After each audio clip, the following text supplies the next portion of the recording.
बहुत ही स्वागत अभिनंदन है, जिनको सुनने के लिए हम बहुत देर से इंतजार कर रहे थे, वो हमारे बीच में पहुंच चुके हैं।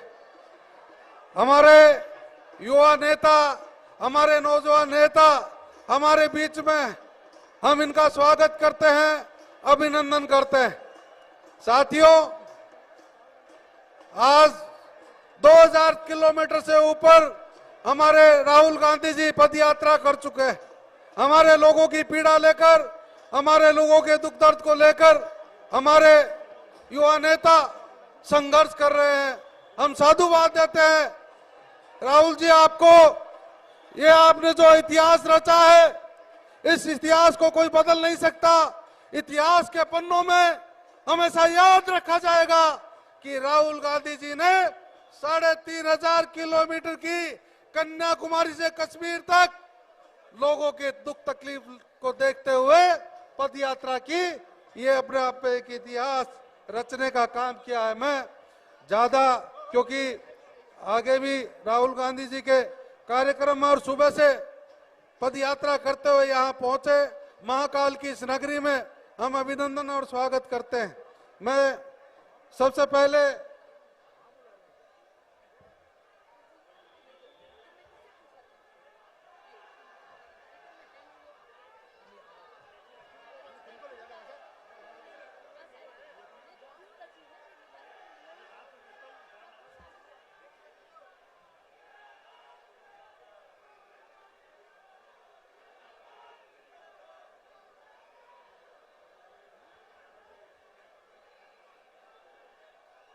और एक बार मिलकर नारा लगाएंगे, राहुल गांधी जिंदाबाद। दोनों हाथ ऊपर उठाकर, राहुल गांधी जिंदाबाद। राहुल गांधी जिंदाबाद। राहुल गांधी जिंदाबाद।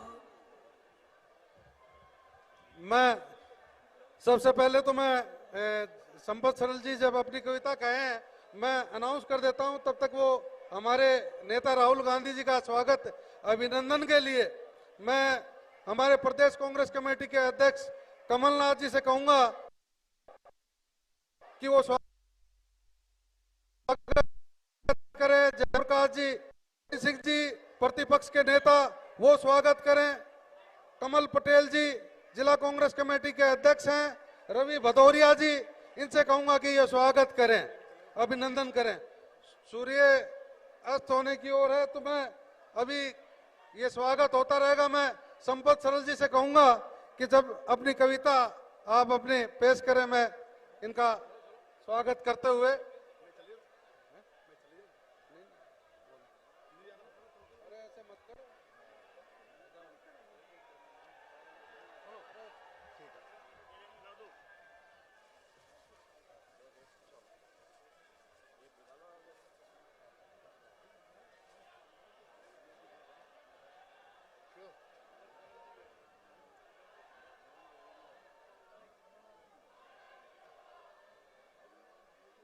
आदरणीय राहुल गांधी जी का स्वागत, वंदन, अभिनंदन, सत्कार होता हुआ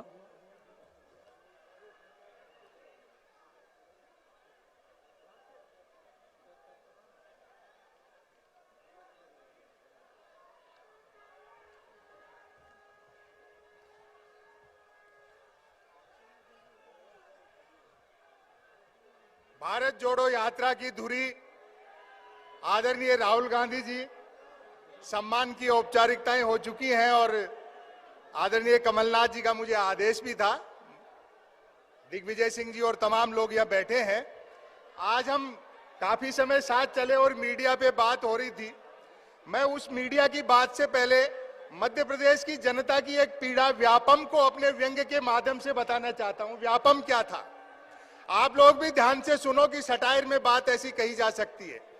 आवेदन एक ने किया, परीक्षा में दूसरा बैठा, इंटरव्यू तीसरे ने फेस किया, नौकरी मिली चौथे को और करता रहा पांचवा, वेतन छठे ने उठाया और पेंशन हुई सातवें की।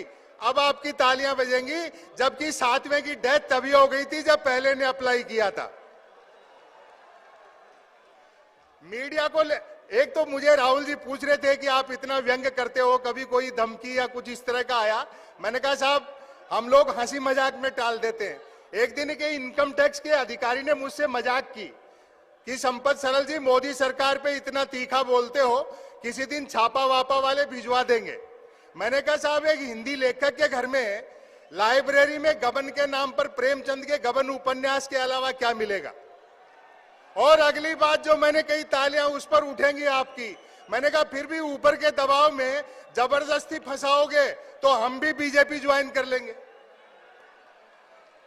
ये भाजपाई जिसको भ्रष्ट और अपराधी कहते हैं, वही अगर बीजेपी में आ जाता है तो उज्जवल हो उठता है। शायद यही प्रधानमंत्री की उज्ज्वला योजना है। आप ज्यादा मीडिया का टेंशन मत लो, 2 मिनट में बात खत्म करता हूं। अखबार अब 3 चीजों के लिए पढ़े जा रहे हैं, बिजली कटौती, उठावना और राशिफल, और रोज नए निकलते हैं। एक दिन तो अखबार के दफ्तर से 2 लोग आ गए, बोलो संपत सरल जी नया अखबार लॉन्च कर रहे हैं, आप भी ग्राहक बन जाओ। क्योंकि अखबारों का कोई पाठक तो बनता नहीं, ग्राहक ही बनते।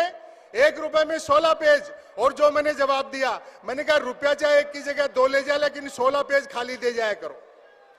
फिर मैंने रिसर्च की कि इतने अखबार बिकते कैसे हैं। तो अचानक एक दिन अखबार के दफ्तर से फोन आया, बोलो संपत सरल जी आज आपका नाम हमारे अखबार में छपा। मैं बड़ा खुश हुआ, जी आपका अखबार कहां मिलता है? बोले हमारा अखबार कोई होकर नहीं बांटता है, जिस किसी का नाम छप जाता है दिन भर वही खरीद खरीद कर बांटता है। और प्राइम टाइम पे बहस देखते हो, जैसे किसी जमाने में अवध के नवाब मुर्गे लड़ाते थे। 4 जन बहसी आते हैं, एक मुद्दे का समर्थक, दूसरा मुद्दे का विरोधी, तीसरा बुद्धिजीवी दोनों को हड़काने वाला, और चौथा एंकर तीनों को भड़काने वाला। अब आपकी तालियां उठेंगी, चौथा एंकर तीनों को भड़काने वाला। बहस होनी होती है गरीबी की रेखा पर, और करते रहते हैं रेखा की गरीबी पर। अंतिम लघु कथा सुना करके अपना स्थान लेता हूं। यह भी मीडिया पे है, ध्यान से सुनना। ब्रेकिंग न्यूज, मीडिया के बंधु बैठे, ब्रेकिंग न्यूज। आत्मनिर्भर नामक राज्य में डिजिटल क्रांति भले ही होने को थी, पर न्यूज क्रांति हो चुकी थी। न्यूज चैनल खबरें तलाशते नहीं, गढ़ते थे, और देते नहीं, फैलाते थे। ब्रेकिंग न्यूज की तो मारामारी रहती थी।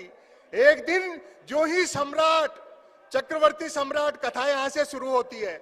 एक दिन जो ही सम्राट नहाकर स्नान घर से निकला, त्यों ही एक न्यूज चैनल ने ब्रेकिंग न्यूज दागी, सम्राट नहाया।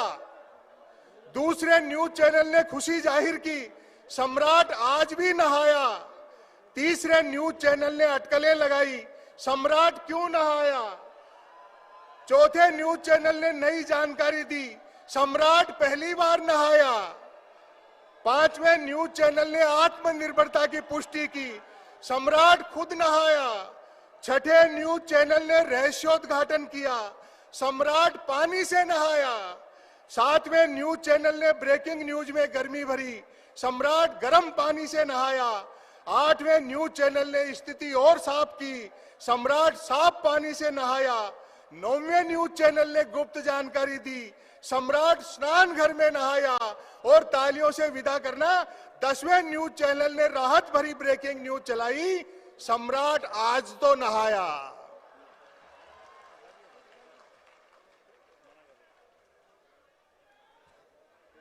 अब मैं हमारे स्वागत भाषण के लिए हमारे प्रतिपक्ष के नेता श्री गोविंद सिंह जी से कहूंगा कि वो आए और अपने विचार रखें और स्वागत भाषण दें। आदरणीय गोविंद सिंह जी, हमारे प्रतिपक्ष के नेता।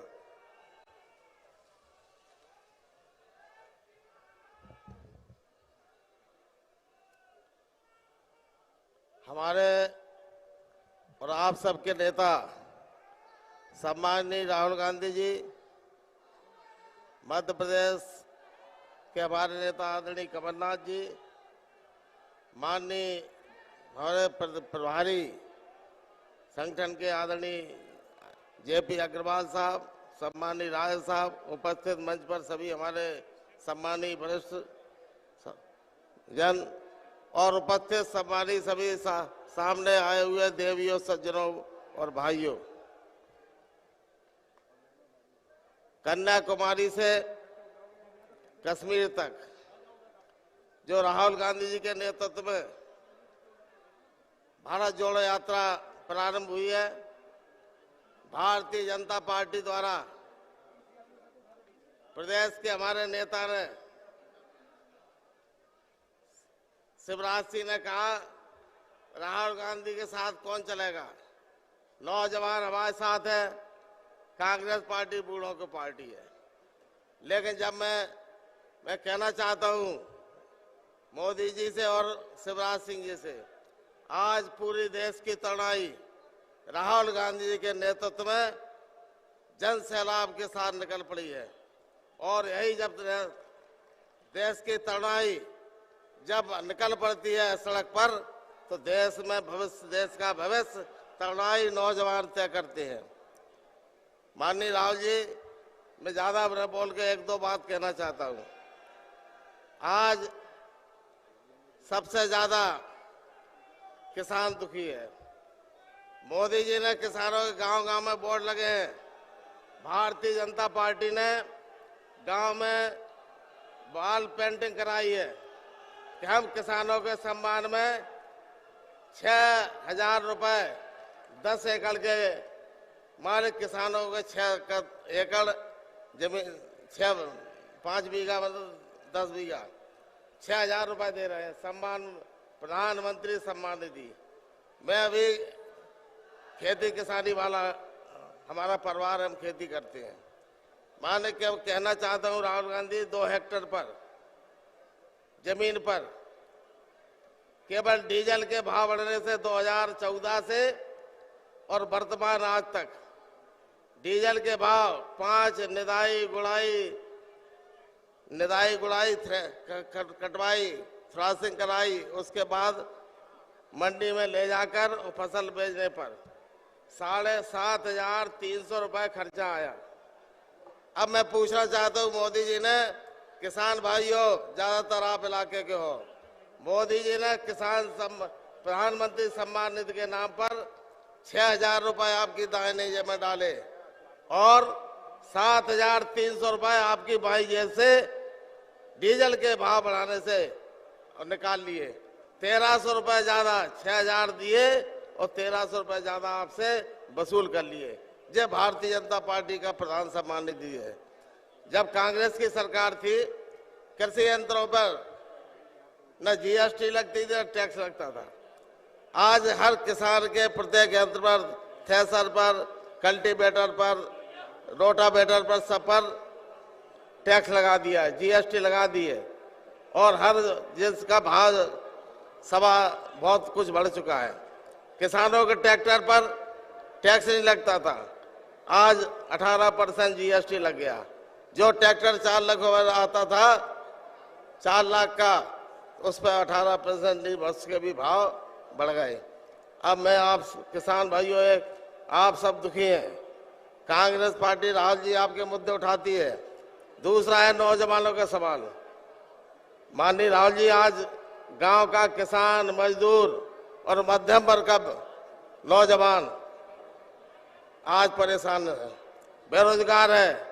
मध्य प्रदेश में 2-4 दिन बाद छोड़कर प्रत्येक समाचार पत्र में एक दिन पढ़े लिखे लड़के, इंजीनियर, पीएचडी करे हुए ये सब एक न एक प्रतिदिन आत्महत्या करने को मजबूर है बेरोजगारी के कारण।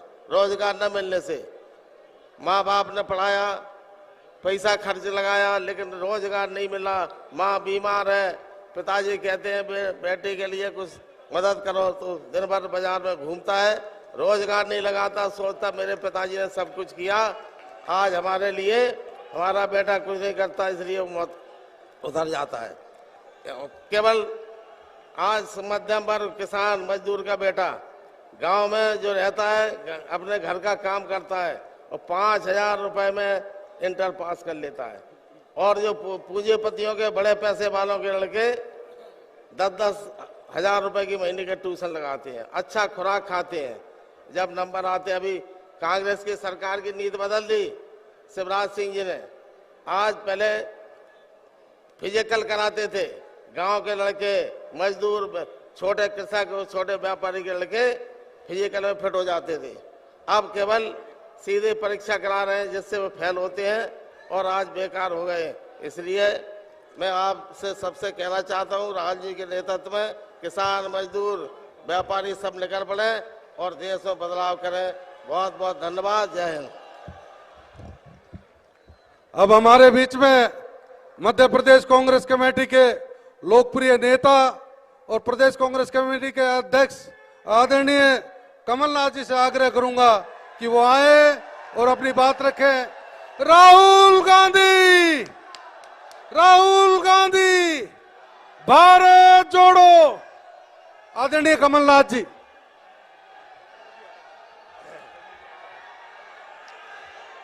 आदरणीय राहुल गांधी जी, हमारे अखिल भारतीय कांग्रेस कमेटी से हमारे प्रदेश के प्रभारी जेपी अग्रवाल जी, दिग्विजय सिंह जी, हमारे प्रतिपक्ष के नेता गोविंद सिंह जी, राहुल सिंह जी, मैं सबका नाम नहीं लेता क्योंकि राहुल जी को बोलना है, मैं उनका टाइम नहीं लेना चाहता।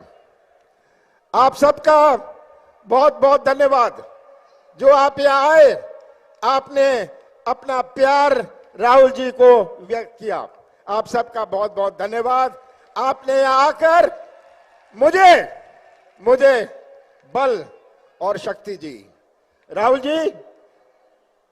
जी, जिस प्रदेश में आप आए हैं, ये प्रदेश बेरोजगारी में नंबर 1, भ्रष्टाचार में नंबर 1, किसानों के साथ अन्याय में नंबर 1, सही बात है, महिला पर अत्याचार में नंबर 1। राहुल जी, आप उस प्रदेश में आए हैं और आप जिस शहर में आए हैं, ये शहर मूल्यों का शहर है, ये हमारी संस्कृति का शहर है, संस्कृति का प्रतीक है।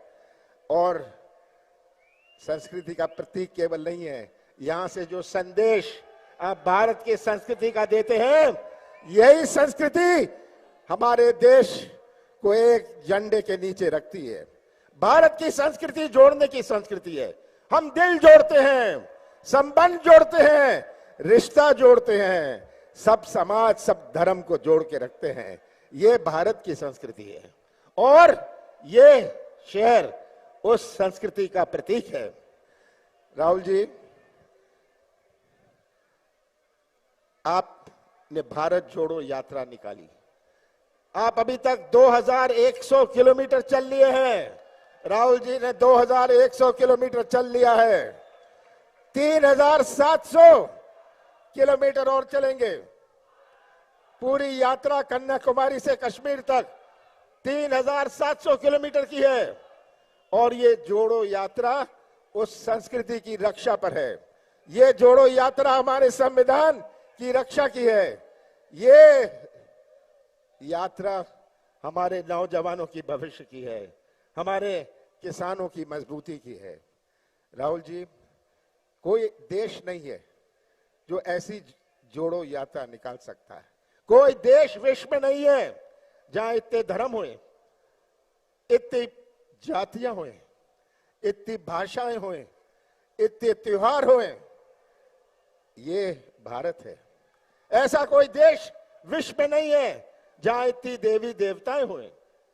ऐसा कोई देश विश्व में नहीं है जिसने अन्य धर्मों को भी जन्म दिया। अभी राहुल जी गए थे प्रणाम करने प्रज्ञानंद जी महाराज को। राहुल जी गए महाकाल में। कोई ऐसा देश है? कोई ऐसा देश नहीं है। दिसंबर 2020 में आपने कांग्रेस की सरकार बनाई। आपने कांग्रेस की सरकार बनाई। कौन सी चुनौती हमारे सामने नहीं थी? जैसे मैंने कहा, बेरोजगारी, भ्रष्टाचार जिसकी व्यवस्था बनाई हुई थी, किसानों की सबसे ज्यादा आत्महत्या मध्य प्रदेश में, ये मध्य प्रदेश की पहचान थी। कौन सी चुनौती नहीं थी हमारे सामने? मैंने शुरुआत करी। महाकाल को भी मैंने 350 करोड़ रुपए दिया और मोदी जी आए जैसे उनकी योजना थी। मैंने शुरुआत किया कि हमारे कृषि क्षेत्र में मजबूती आए। हमने 27 लाख किसानों का कर्जा माफ किया। हमने शुरुआत करी अपनी नीति, कांग्रेस की नीति और नियत का परिचय दिया। 100 रुपए 100 यूनिट बिजली दी आपको, पेंशन बढ़ाया, किसानों को राहत, किसानों को भटकना नहीं पड़ा खाद के लिए। आज जो किसान भटक रहा है खाद और बीज के लिए, जब कांग्रेस की 15 महीने की सरकार थी भटकना नहीं पड़ता था, भटकना नहीं पड़ता था। पहले किस्त में हमने कर्जा माफ किया, दूसरा किस्त चल रहा था, सौदे से हमारी सरकार गिराई। मैं मुख्यमंत्री था, मैं भी सौदा कर सकता था, पर मैं मध्य प्रदेश की पहचान सौदे से नहीं करना चाहता था। आज सबसे बड़ी चुनौती हमारे नौजवानों की भविष्य की है। आज के नौजवान और हमारे बुजुर्गों की दुनिया में बहुत अंतर है। आज के नौजवान कोई ठेका नहीं चाहता, कोई कमीशन नहीं चाहता। आज का नौजवान तो अपने हाथों को काम चाहता है, व्यवसाय का मौका चाहता है। पर अगर प्रदेश की पहचान भ्रष्टाचार से होए, कौन सा निवेश आएगा? अगर मिलावट से होए, अगर माफिया से होए, कोई क्या निवेश आएगा यहाँ? तो ये सबसे बड़ी चुनौती हमारे सामने है। ये नौजवान जो मध्य प्रदेश का निर्माण करेंगे भविष्य में, इनका भविष्य अगर अंधेरे में रहा तो मध्य प्रदेश का भविष्य कैसे होगा? तो अंत में मैं यही कहना चाहता हूं, राहुल जी को अभी उनकी बात सुनिएगा, किस तरह उनकी तपस्या, उनकी मेहनत से उन्होंने हमें प्रेरित किया है, पूरे देश को प्रेरित कर रहे हैं। और मुझे विश्वास है कि 9 महीने बाद फिर से कांग्रेस का झंडा मध्य प्रदेश की विधानसभा में लहराएगा। आप सबका बहुत बहुत धन्यवाद। अब मैं हमारे यहाँ के अखिल भारतीय कांग्रेस की कमेटी की ओर से प्रभारी श्री जयप्रकाश जी अग्रवाल साहब से आग्रह करूंगा कि वो यहाँ आए और राहुल गांधी जी को यहाँ अपने विचार रखने के लिए आमंत्रित करें। आदरणीय जयप्रकाश अग्रवाल साहब। आदरणीय राहुल गांधी जी, सब लोग आपको सुनना चाहते हैं, लेकिन मैं सिर्फ 1 मिनट में महाकाल की इस धरती पर कांग्रेस के उन वरिष्ठ नेताओं का नाम लेना चाहता हूं जिन्होंने कांग्रेस में बहुत बड़ा स्थान लिया है। आदरणीय डीपी मिश्रा साहब, गार्गी शंकर मिश्रा जी, शंकर दयाल शर्मा साहब, वीसी शुक्ला जी, श्यामा चरण शुक्ला जी, पीसी सेठी साहब, अर्जुन सिंह जी, मोतीलाल वोरा साहब, सुभाष यादव जी, अजीत कुरैशी जी, सुरेश पिचौरी जी, दिग्विजय सिंह जी, कमलनाथ जी और भी बहुत सारे नेता यहाँ हुए जिन्होंने देश को दिशा दी। अब मैं आदरणीय राहुल गांधी जी से दरखास्त करूंगा कि वो आए और यहाँ अपना संदेश दें। आदरणीय राहुल गांधी जी अब हमारे बीच में आ रहे हैं, उससे पहले एक मैं कविता कहना चाहूंगा। महाकाल की इस नगरी में एक तपस्वी आया है, पावन माटी शुद्ध धरा को नमन करने आया है। बारिश धूप से जूझ कर, धूल मिट्टी को चूम कर, आंधी तूफानों को सहकर, संघर्षों से तपकर दक्षिण से उत्तर की ओर पैदल चलकर आया है। महाकाल की नगरी में एक तपस्वी आया है, नफरतों को प्यार में बदलने, जनमानस की रूह सुनने, अड़िग सत्ताधीशों से लड़कर विरोधियों को ललकार कर प्यार अमन का संदेश फैलाने नए युग का गांधी आया है। महाकाल की नगरी में एक तपस्वी आया है, न थकान न विश्राम, उसे न झुकेगा न रुकेगा, कदम उसके चल पड़े हैं एक धरा को बचाने। इस पावन प्यारी माटी में एक तपस्वी आया है, महाकाल की नगरी में करते हैं उनका स्वागत वंदन। पधारो राहुल जी, विनम्रता से आपका अभिवादन है। पधारे राहुल जी, आदरणीय राहुल गांधी जी।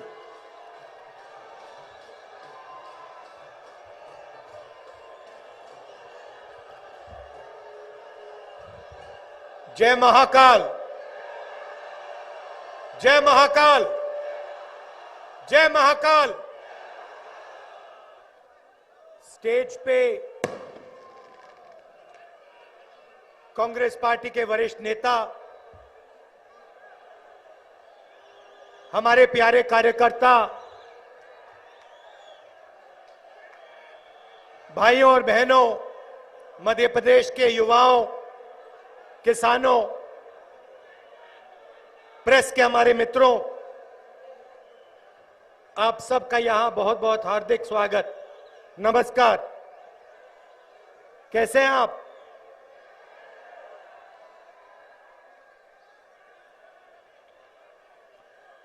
अब तकरीबन 80 दिन हो गए कि भारत जोड़ो यात्रा कन्याकुमारी से कश्मीर जा रही है और आज हम आपके इस पवित्र शहर में आए। हम सब ने दर्शन लिए और बहुत अच्छा लगा।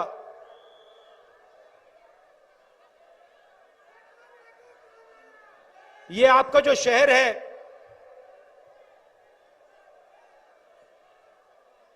जो महाकाल मंदिर है, शिव जी का मंदिर है।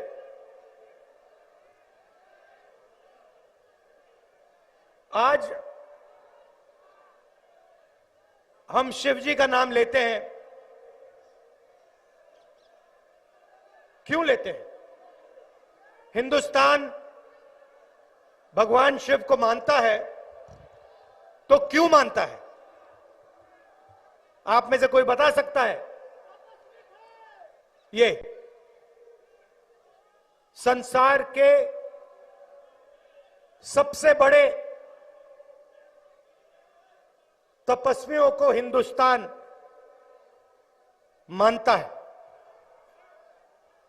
अब देखिए, सबसे बड़े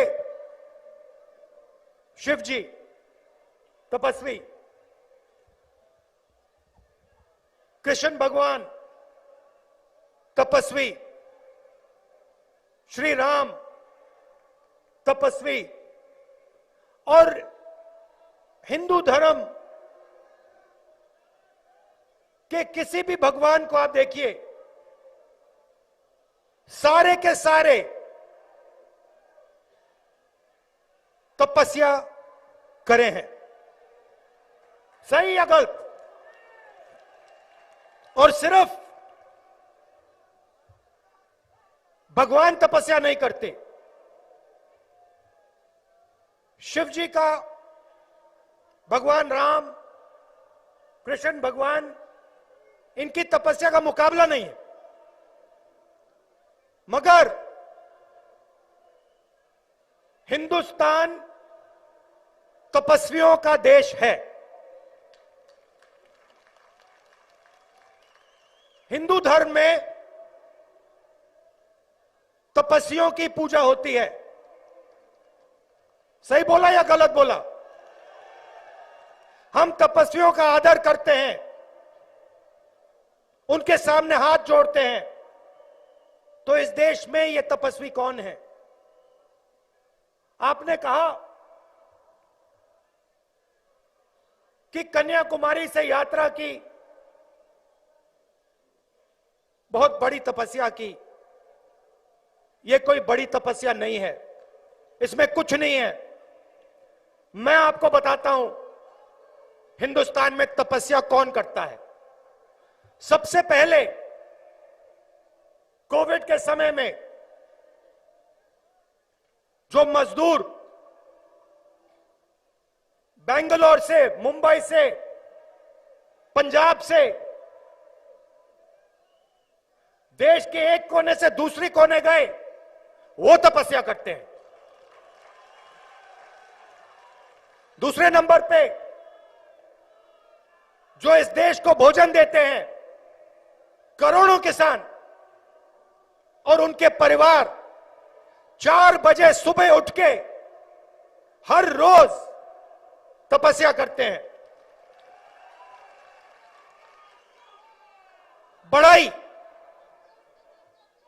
नाई, माली, इलेक्ट्रिशियन, छोटे दुकानदार, मजदूर, ये सब तपस्या करते हैं, रोज करते हैं, जिंदगी भर करते हैं और तपस्या करते करते करते मर जाते हैं। सही?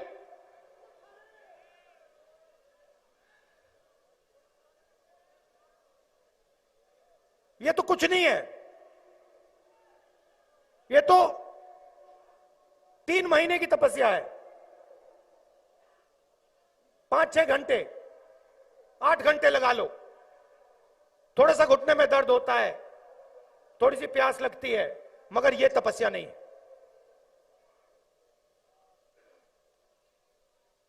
तपस्या किसान करता है, मजदूर करता है।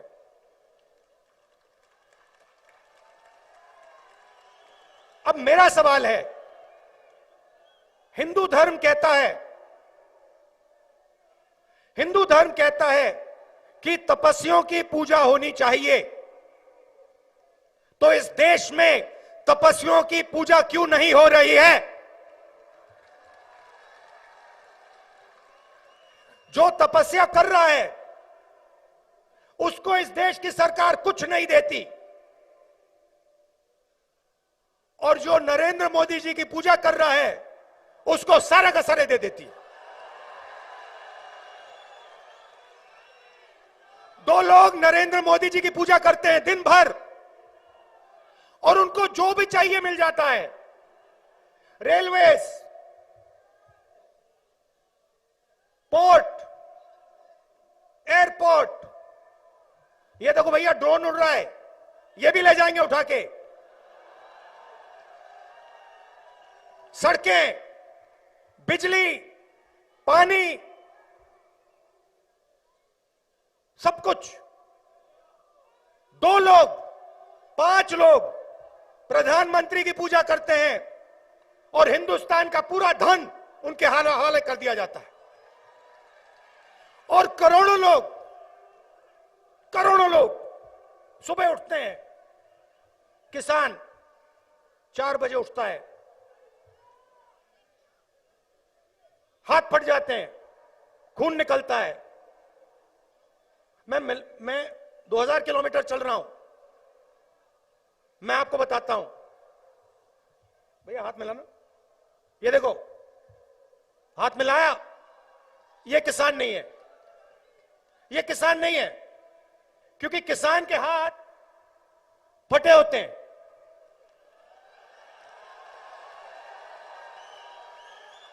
उसका दर्द उसके हाथों में होता है, उसकी तपस्या की निशान उसके हाथों में होती है।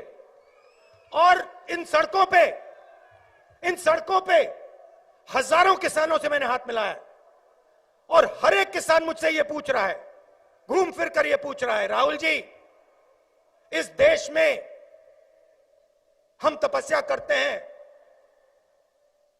इस तपस्या का हमें फल क्यों नहीं मिलता?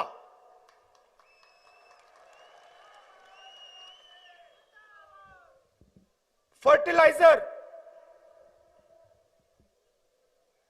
क्यों नहीं मिलता, और जब मिलता है इतना महंगा क्यों है?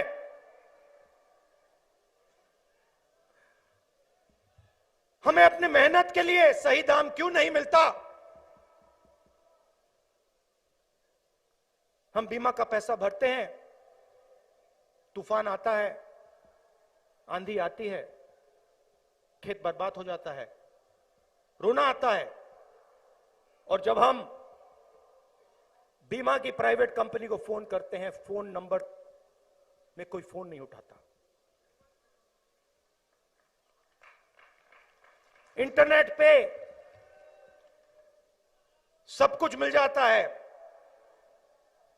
मगर किसान को जो बीमा देने वाली कंपनी होती है उनका एड्रेस नहीं मिल सकता।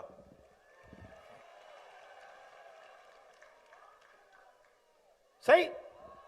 फिर कहते हैं, राहुल जी पेट्रोल 60 रुपए का था, आज 107 रुपए का है। हर रोज हमारी जेब में से पैसा निकलता है। राहुल जी, हम तपस्वी हैं, ये सारा का सारा पैसा उन 3-4 पूजा करने वाले लोगों के हवाले क्यों जा रहा है?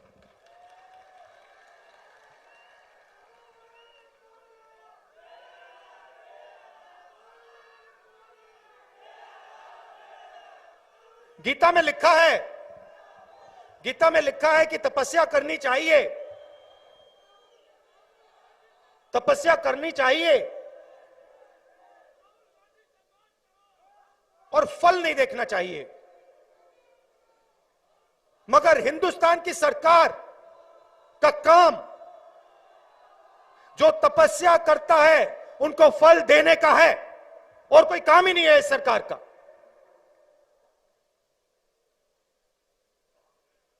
मैंने किसानों की बात की, सिर्फ वो तपस्या नहीं करते। चलिए युवाओं की बात करते हैं। इन्हीं सड़कों पे हर रोज युवाओं से मिलता हूं, तपस्या किए हैं, पढ़ाई की है, स्कूल गए, बदमाशी की तो मार भी पिटी है, 2-3 थप्पड़ भी लगे हैं। बच्चे हैं, तपस्या की है, एग्जाम लेते हैं, तपस्या करने के बाद पता लगता है व्यापम स्कैम हो गया। तपस्वियों से चोरी हो गई, छोटे छोटे तपस्वियों से स्टेट की सरकार चोरी करती है, उनका भविष्य खत्म कर दिया। आज बच्चों ने मुझे कहा इंजीनियर बनना चाहते हैं। क्या तपस्या की? पढ़ाई की, इंजीनियरिंग डिग्री ली। अच्छा, सिर्फ आपके पास तपस्या थी? नहीं नहीं नहीं, मेरे पिता किसान हैं, उन्होंने भी तपस्या की। मेरी मां रोज खाना पकाती है, उनकी भी तपस्या है। मेरी दादी भी मदद करती है, उनकी भी तपस्या है। अच्छा, डिग्री मिली तो क्या हुआ? चुप हो जाते हैं, चुप हो जाते हैं, क्योंकि इस देश में तपस्या का फल नहीं मिल सकता। बेटा बताओ क्या करते हो? मजदूरी करता हूं मैं, मेरे तपस्या का फल मजदूरी मध्य प्रदेश की सरकार ने, हिंदुस्तान की सरकार ने दिया। नहीं, पकोड़े भी नहीं होते भैया, आजकल पकोड़े भी नहीं चल रहे, तो कहने की बात थी। चलिए छोटे दुकानदारों की बात करते हैं। छोटे दुकानदारों की बात करते हैं, और जो स्मॉल और मीडियम बिजनेस है। अच्छा, मैं भूल गया, प्रेस वालों की भी बात करनी है।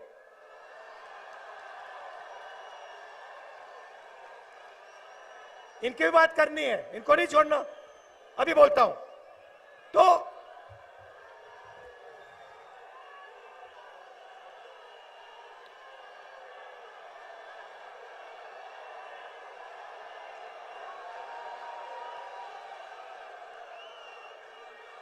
सुनो सुनो, तो छोटे दुकानदार हैं, उनके साथ नहीं, मैं सबकी बोलूंगा। आज मैं महाकाल गया हूं तो तपस्या की बात करनी है, उन्हीं से सीखा हूं मैं।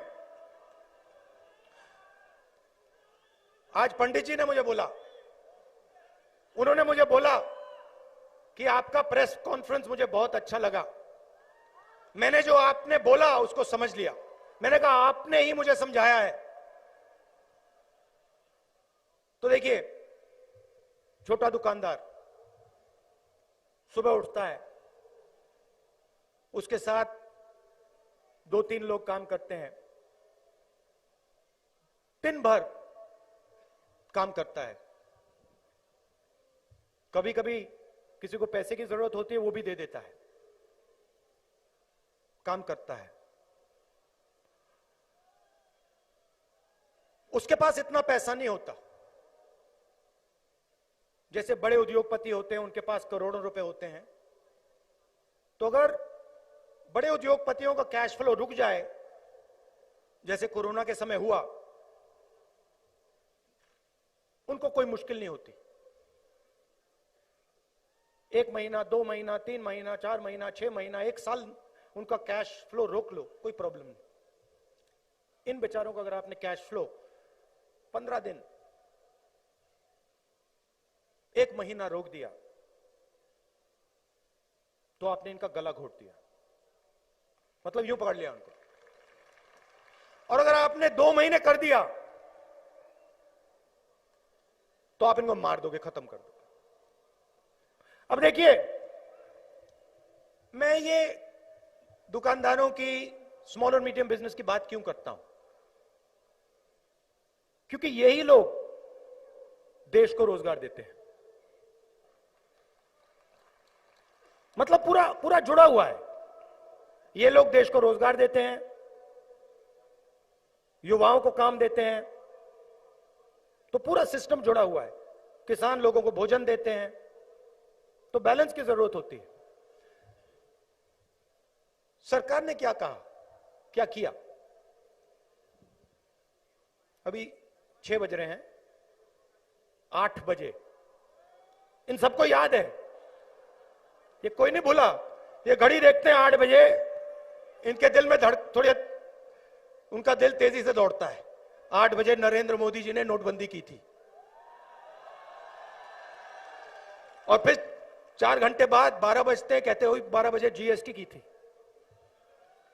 8 बजे नोटबंदी, 12 बजे जीएसटी लागू की। और इनकी जो तपस्या है, उस तपस्या से चोरी की। क्यों किया? ये पॉलिसीज नहीं थी। ये आप मत सोचिए, और जो हमारे छोटे दुकानदार हैं, स्मॉल और मीडियम बिजनेस चलाते हैं, आप ये मत सोचिए कि ये पॉलिसीज थी। ये आपके कैश फ्लो को खत्म करने के हथियार थे। देखो, समझ गए ना? दुकान चलाते हो ना, देखो, समझ गया? ये पॉलिसियां नहीं हैं जो कोविड के समय किया गया, नोटबंदी और जीएसटी, और जो किसानों के साथ इन्होंने करने की कोशिश की, मगर किसानों की शक्ति ने इनको रोक दिया। ये पॉलिसीज नहीं थी, ये हथियार थे। किसके लिए हथियार थे? किसके हथियार थे? वही जो 3, 4, 5 बड़े उद्योगपति हैं, उनके हथियार हैं, उनके हथियार हैं। और लक्ष्य क्या है?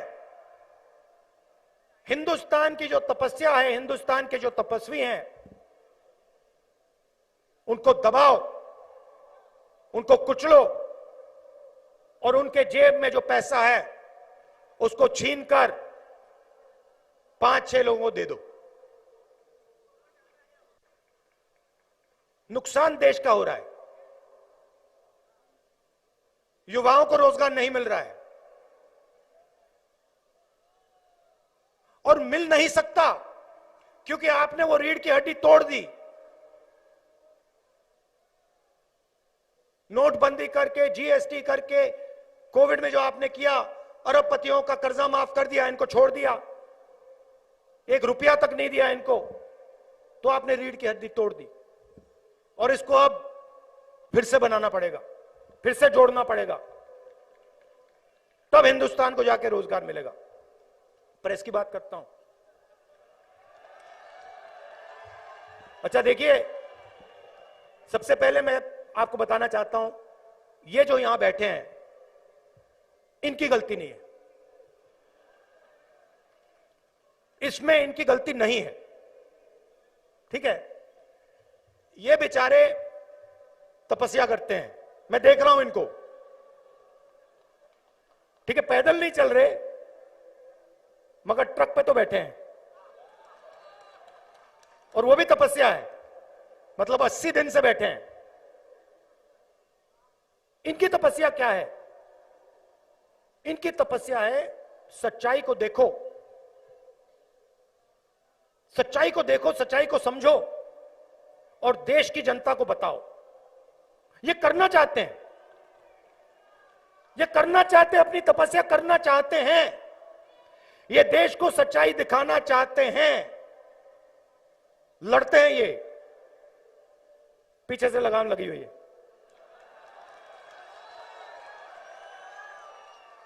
लगाम किसके हाथ में?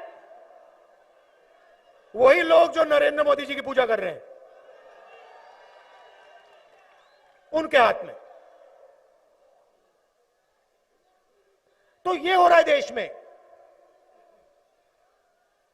बीजेपी को लोग भगवान के सामने हाथ जोड़ते हैं और फिर जो इस देश में तपस्या करता है उसको खत्म करते हैं, मतलब भगवान का अपमान करते हैं। क्योंकि तपस्या ही भगवान है और हिंदुस्तान के किसान के अंदर भगवान है, मजदूर के अंदर भगवान है, छोटे दुकानदार के अंदर भगवान है, मीडिया वालों के अंदर भगवान है। तो जब ये लोग इस देश की तपस्या से चोरी करते हैं तो ये देश के भविष्य को नुकसान पहुंचाते हैं, युवाओं को चोट पहुंचाते हैं, अगली पीढ़ी को चोट पहुंचाते हैं।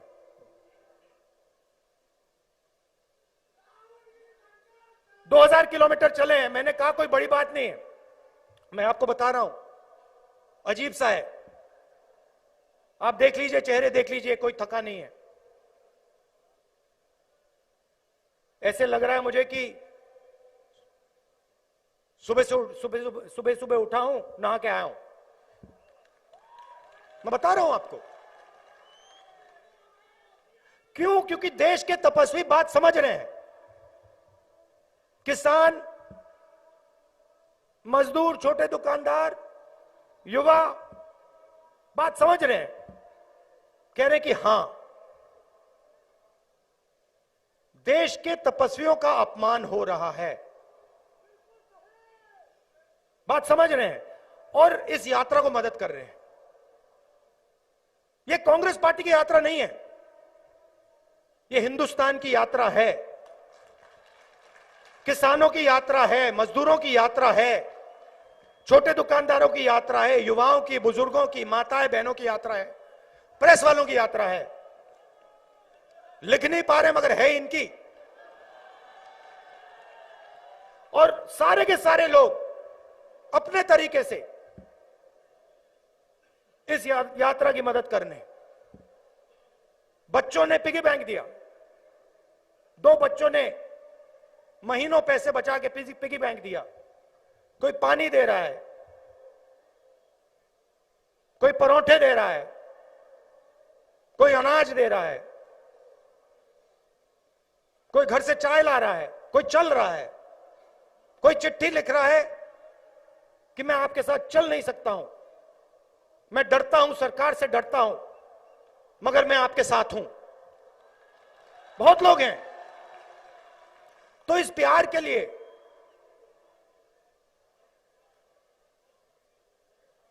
आपकी मदद के लिए दिल से मैं आपका धन्यवाद करना चाहता हूं।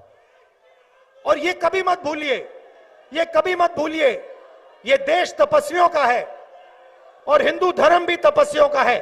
धन्यवाद। जय हिंद।